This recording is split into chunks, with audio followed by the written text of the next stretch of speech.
What is really fascinating, if I think about the sun, is that, you know, its dimensionality and also the scale. Because, yeah, suddenly it makes me think, at least, you know, how small we are also in relation to the sun, and then also to the universe. And also that it exists since a very long time, and that it will also remain longer than we will be here. And that also all life, of course, on Earth is dependent on the sun. And then what I also found really interesting when I thought about it further is that, you know, that the sun is the kind of center of the star system, and that all life, of course, is dependent, as I said before, on the sun, and also that all life is somehow dependent on relations or in certain constellations in a certain system. And this thought I found, you know, also in relation to my work, very interesting and quite fascinating. And yeah, and the more, I mean, when I looked at the facts of the sun, you know, that the diameter is, I looked it up, it's about 1,300,000 something kilometers is the diameter of the sun, and it has like about 80 times of the total mass of all the planets, which is pretty unthinkable for me, at least.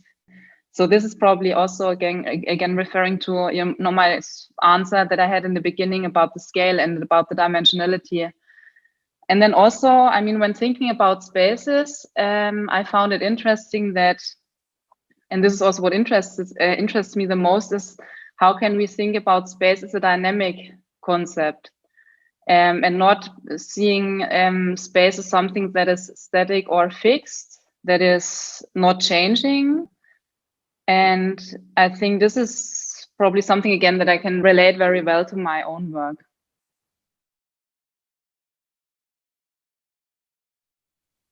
And sometimes I find the sun also too bright, you know, for me at least, because you cannot really look at it. And that's also why you don't really know what it is. And I mean, yesterday, I think we had full moon. And I was looking at it and I saw perfectly the shape, you know, I could even see the little, like the texture of the moon. But the sun is, it stays somehow a miracle. I think even, at least for me, even more than the moon.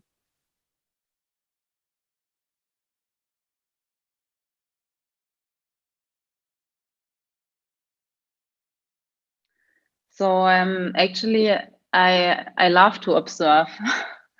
If I could like pick what I want to do the whole day, it would be to observe my environment, but you know, everything else.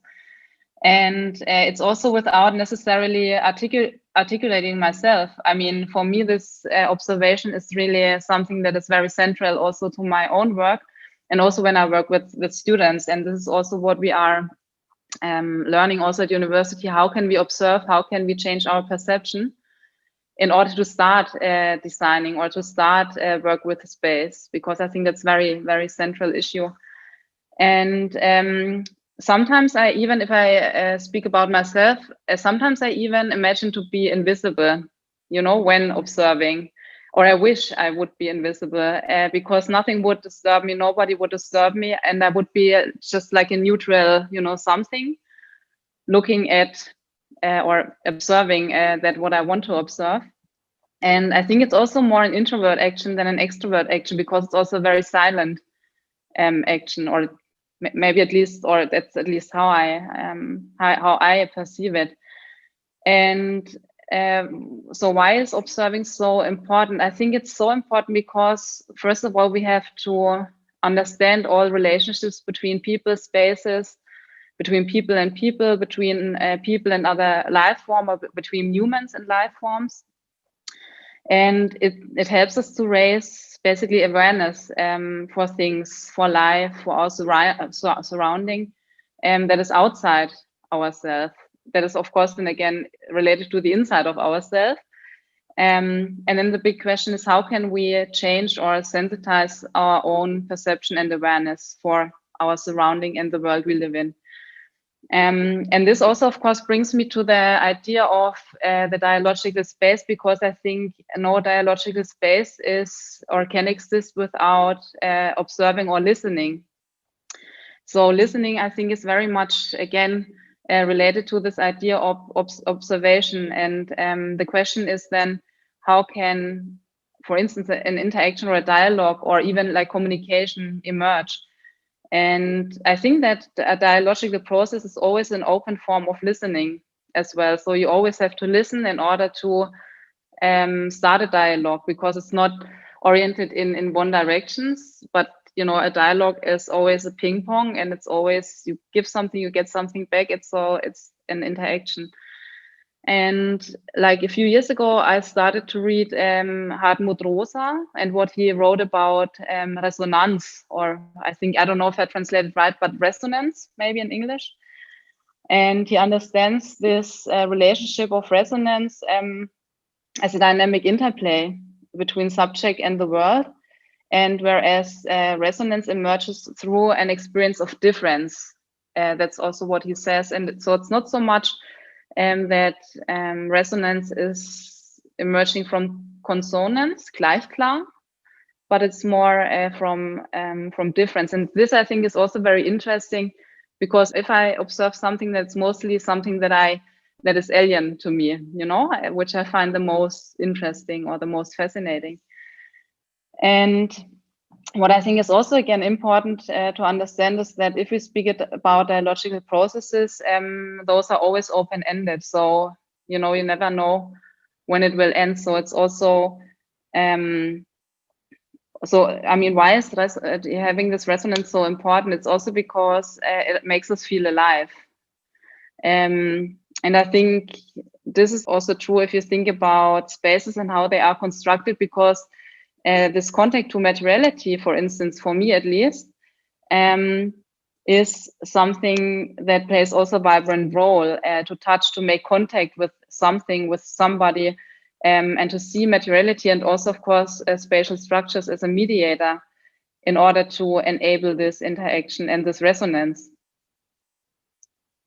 And also now thinking, and this is also something that is crucial to my own approach, artistic approach, is that if I think about observing, it's not so much that I only think about the observing with my eyes, but it's really this multisensorial idea of observing. So sensing, so it's more sensing than observing, and to construct some kind of embodied knowledge, and not something, you know, that is a knowledge that is only based on something which I see, so that what I see is true.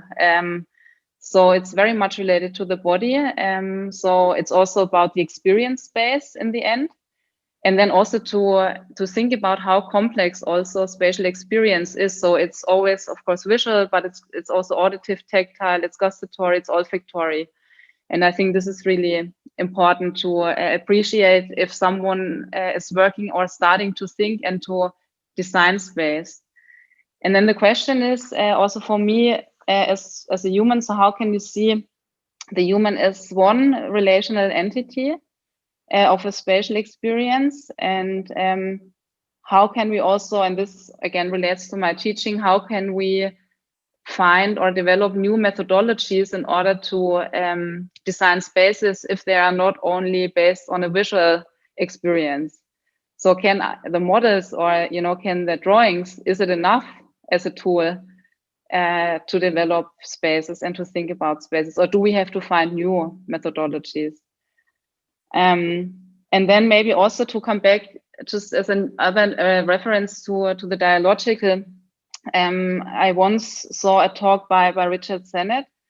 He did it he was giving this talk at the Harvard Graduate School of Design in 2012, where he spoke about the architecture of cooperation. And I think this is the next level, so to say, if you think about dialogical spaces, because he says also that the dialogical relativizes fixed positions, and that it also questions a singular truth. And I think this is also very, very important when we think about you know, space and how we perceive it. So there's not really one truth to it. And he also says then about the capacity of listening, that, you know, this listening is very important in order to establish a dialogical communication. And that is focused also on something that is probably hidden in the first point, and how can we perceive that what is hidden, and how can we find out about it. So this listening is very important. That's also what he says. And also what Sennett also says is that dialogical processes are one of the prerequisites basically for constructing or for designing human interaction and communication, and therefore also cooperation. And I think this is also something that I find very, very important.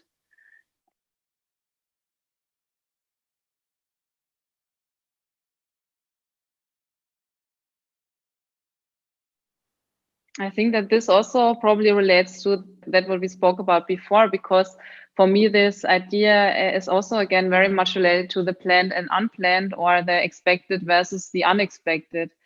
And for me, the night especially, and that's probably also why I'm very intrigued by the night, is because it's some kind of space, it's some kind of a space of imagination, and it's also a space of something that is more unpredictable, I would say. And I also very much cherish those moments of being alone in a space. So this quietness or also tranquility also gives me some peace and also pause. And it's also, I mean, if you think about the night as something where the unconscious suddenly appears, it's also, of course, very much connected to the idea of sleep or dreaming, and what kind of imagination then occurs. And it's also very much about the unknown or the unavailable, which is also the most fascinating actually for me. And I see especially the night as a kind of open zone, or maybe even a time of becoming, when everything else sleeps. I mean, of course, not everything else is sleeping, but I mean, at least when I look outside of my flat, I see, that things calm down, and, people disappear, and maybe the fox, sometimes now I see a fox outside my house here in the middle of Berlin. It just, walks across the street.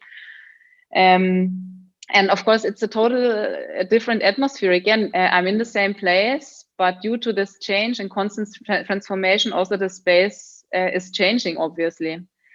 And this dynamic change of the day and night is something that I'm very fascinated by, and also those thresholds, like when the day slowly goes away and the night comes. And so I cannot really say then in the end that the night is something that I like more. But I would say, again, it's this kind of transition more between the different states of spaces, of atmospheres. And this is something that I really appreciate.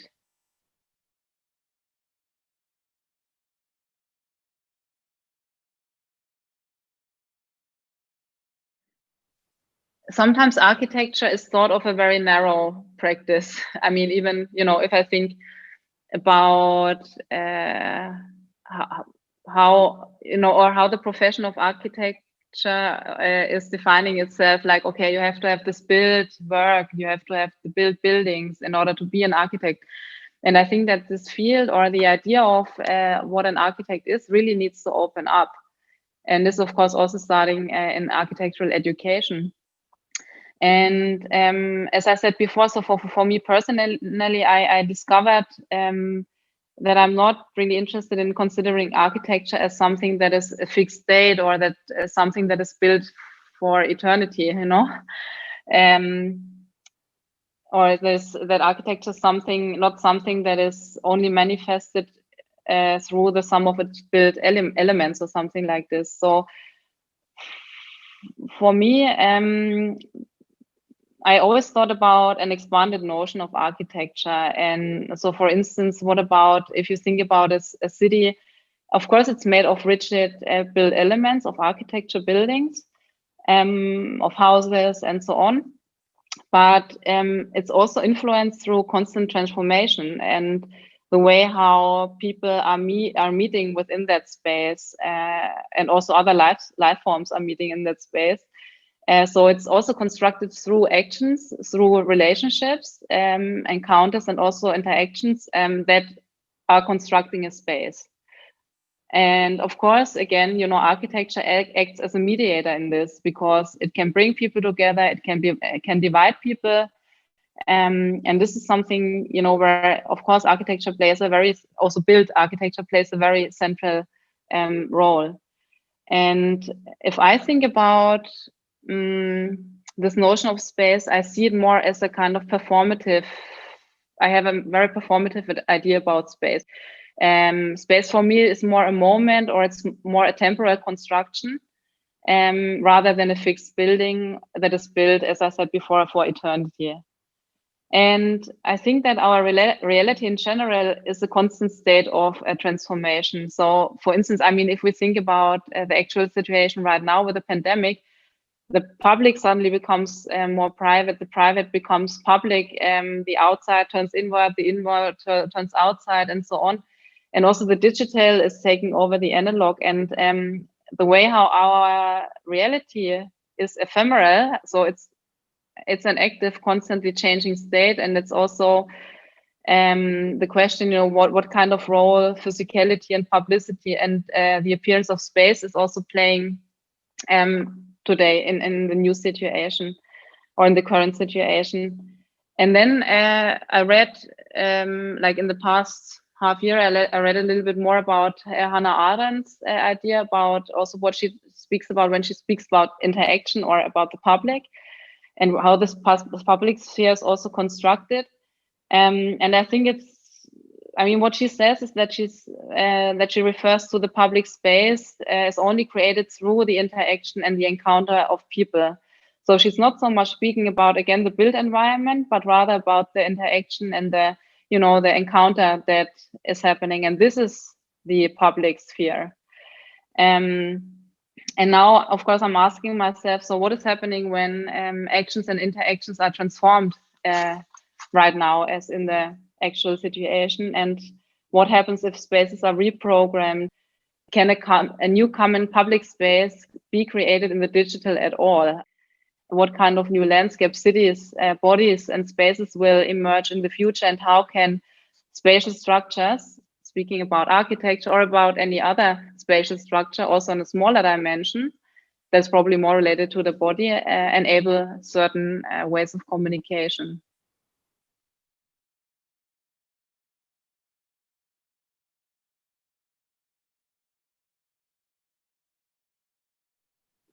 I think the question that I would insert here is, so how to live and how to produce new or alternative realities, or how to live and how to construct the dialogical space.